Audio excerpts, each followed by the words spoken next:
Bueno, una disculpa por el sonido.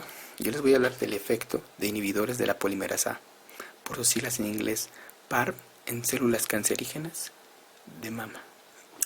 Vamos a iniciar por definir qué es el cáncer de mama. El cáncer de mama es un tumor maligno que se origina en las células del seno. Un tumor maligno es un grupo de células cancerígenas que pueden crecer penetrando, es decir, invadiendo los tejidos circundantes, o que pueden propagarse por medio de torrente sanguíneo o por ganglios linfáticos a partes distantes del cuerpo, como podrían ser los intestinos. Esta enfermedad ocurre casi exclusivamente en las mujeres, pero los hombres no están exentos de ella. Una de las causas del cáncer a nivel celular es la inestabilidad cromosómica, provocada por fallas en la reparación del ADN. Estos daños ocurren en los rompimientos de doble cadena del ADN por sus siglas RDCS, los cuales pueden conducir a la muerte celular o a la pérdida de brazos de cromosomas, traslocaciones e inclusive de lesiones de algunos de estos, es decir, una inestabilidad genómica si no se repara. Los RDCS pueden ser inducidos directa o indirectamente. Los RC directos pueden ser inducidos por radiación ionizante, luz ultravioleta y radicales libres. Los RDC indirectos son también conocidos como los RDC asociados con la replicación. Estos se forman después de un daño inicial al ADN. En esta figura podemos ver los daños con las flechas azules. Acá hay un rompimiento cromosómico, otro rompimiento cromosómico y otro rompimiento cromosómico. Una forma de poder reparar estos daños es mediante la recombinación homóloga del ADN. En los casos del RDCS directos, son principalmente reparados por recombinación no homólogo, mientras que los RDCS asociados con el proceso de replicación son reparados por recombinación homóloga. La recombinación homóloga da lugar a la transferencia de información genética entre dos segmentos dúplex de ADN, de secuencia nucleotídica similar, es por eso que es homóloga. Este proceso es esencial para la reparación sin errores del daño cromosómico en todas las células. Los fenómenos de recombinación están dirigidos por un conjunto especializado de proteínas. Algunas de ellas son las RepCap, proteínas de replicación. A pesar de que pueden ocurrir en cualquier parte de la molécula del ADN, siempre requieren de interacciones de apareamiento entre regiones extensas entre las cadenas complementarias de los dos dúplex de ADN que interaccionan. Es decir, que requieren de distancias significativas donde ocurre el punto de fractura. Entre más distancia, la probabilidad de recombinación aumenta. El resultado puede ser o bien dos cromosomas que se han intercruzado, es decir, cromosomas en los que el ADN a cada lado del punto de bifurcación proceden dos homólogos diferentes, o bien dos cromosomas que no se han intercruzado.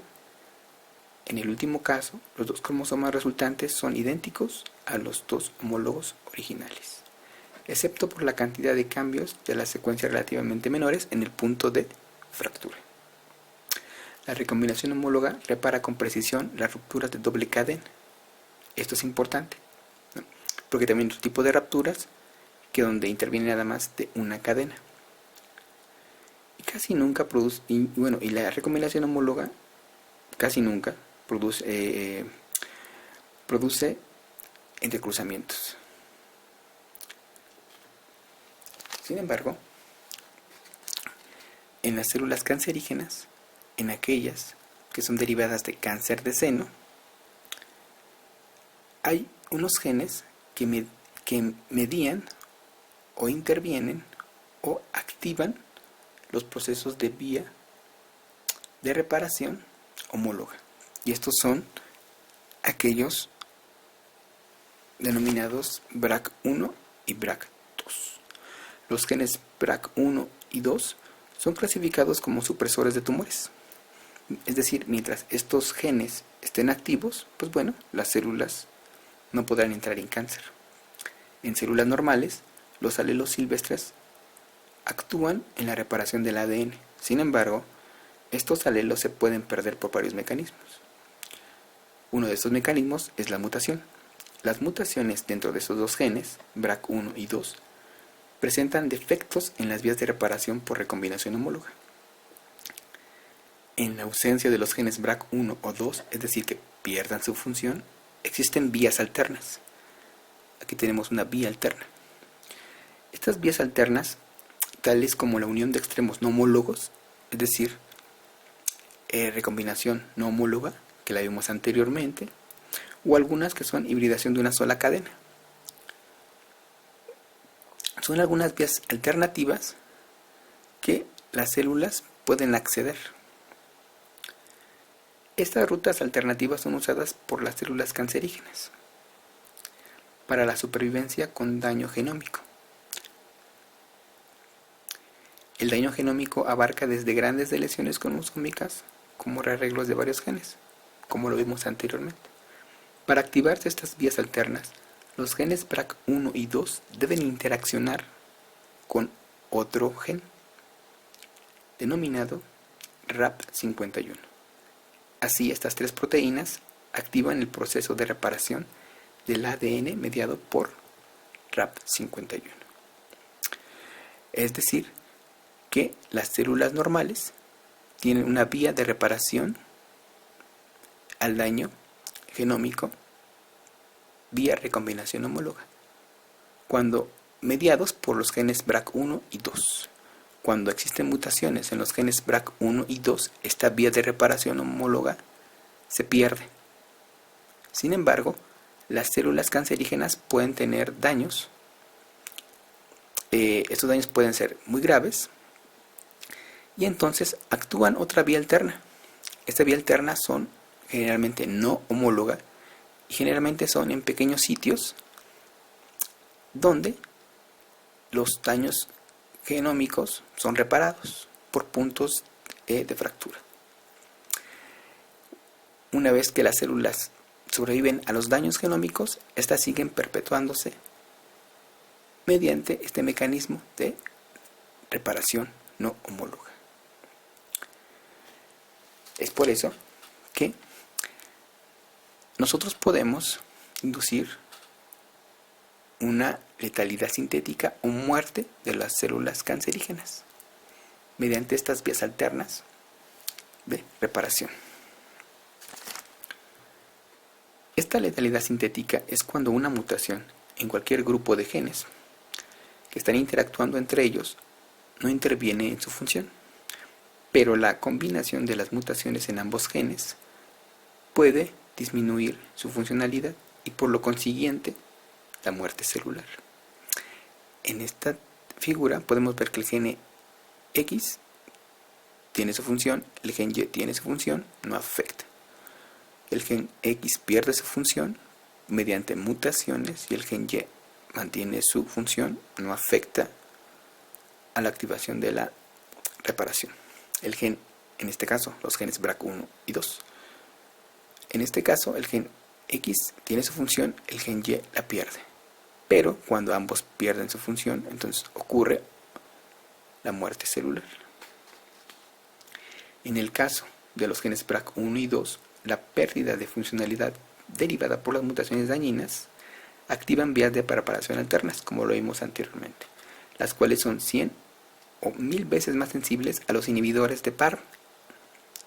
Una explicación para esta sensibilidad es que los inhibidores de PAR inducen rompimientos de cadena sencilla que pueden convertirse en RDCS, los cuales deberían ser normalmente reparados por recombinación homóloga. Pero esta vía está bloqueada en las células de cáncer. Como habíamos visto, las células cancerígenas solamente tienen una vía alterna para reparar esos daños, las vías alternas no homólogas. Por lo tanto, las vías alternas de la reparación no homóloga de las células cancerígenas no pueden reparar el daño y se tiene así la muerte celular. Esto es importante porque estos inhibidores lo que hacen es que bloquean la señal alterna de reparación no homóloga. Y a las células normales, las cuales tienen para reparar los daños genómicos la recombinación homóloga, estos inhibidores solamente atacan o matan a las células cancerígenas, ya que éstas actúan mediante vías alternas de recombinación. Estas observaciones han producido diferentes ensayos clínicos en fase 2, es decir, en animales, dando como resultado unas monoterapias usando el inhibidor PARP, en este caso de la empresa farmacéutica, hay muchas, un ejemplo, AstraZeneca, la ZD2281, que actualmente recluta pacientes con cáncer de mama y ovario, siempre y cuando estas pacientes presenten las mutaciones BRCA1 y en el gen BRCA2. Pero no quiere decir que todas las pacientes que tengan mutaciones en los genes BRCA1 y 2 sean candidatas.